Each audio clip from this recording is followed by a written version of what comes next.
পশ্চিমবঙ্গ মধ্যশিক্ষা পর্ষদের দশম শ্রেণীর ইতিহাস বিষয়ের আলোচিত অধ্যায় সংস্কার, বৈশিষ্ট্য ও পর্যালোচনা।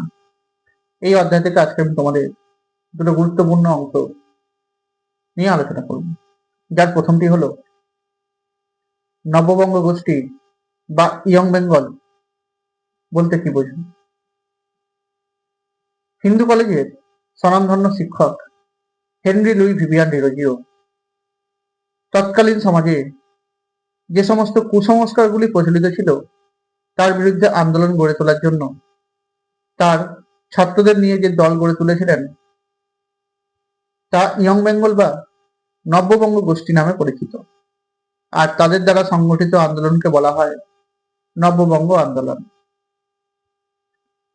এই নব্যবঙ্গ গোষ্ঠীর যে সমস্ত গুরুত্বপূর্ণ সদস্যরা ছিলেন তারা হলেন রামতনু লাহিড়ী, রামগোপাল ঘোষ, রাধানাথ সিকদার, রসিক কৃষ্ণ মল্লিক, কৃষ্ণমোহন বন্দ্যোপাধ্যায় প্রমুখেরা। এই নববঙ্গ গোষ্ঠী জাতিভেদ প্রথা, অস্পৃশ্যতা, নারীদের প্রতি বৈষম্যমূলক আচরণ প্রভৃতি ঘটনাগুলির তীব্র সমালোচনা করে এগুলোকে সমাজ থেকে দূর করার চেষ্টা করেছিলেন। তৎকালীন সমাজে প্রচলিত হিন্দু ধর্মের রক্ষণশীলতাকে তীব্র আক্রমণ করেছিল এই নববঙ্গ গোষ্ঠী। তারা প্রকাশ্যেই ব্রাহ্মণদের উপবীত ছিঁড়ে দিয়ে নিষিদ্ধ মাংস ভক্ষণ করে রক্ষণশীলতাকে চূর্ণ করতে চেয়েছিল। এই সময় 1828 খ্রিস্টাব্দে একাডেমিক অ্যাসোসিয়েশন নামে একটি বিতর্ক সভা গঠন করা হয়েছিল, যেখানে হিন্দু ধর্মের কুসংস্কার বিরোধী প্রচারের উদ্দেশ্যে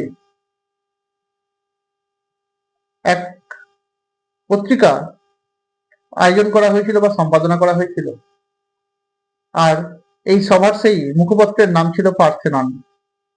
এছাড়াও এনকোয়ারার, ক্যালাইডোস্কোপ প্রভৃতি পত্রিকাও তারা প্রকাশ করেছিলেন। তবে ডিরোজিওর মৃত্যুর পর উপযুক্ত নেতার অভাব থাকার জন্য এই নববঙ্গ গোষ্ঠীর সদস্যরা বিচ্ছিন্ন হয়ে পড়েছিলেন।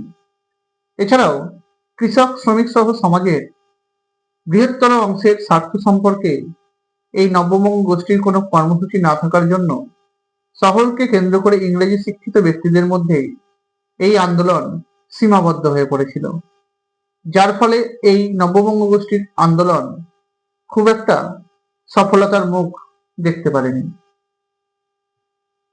আরেকটা গুরুত্বপূর্ণ অংশ ইতিহাসের ক্ষেত্রে লালন ফকিরের অবদান।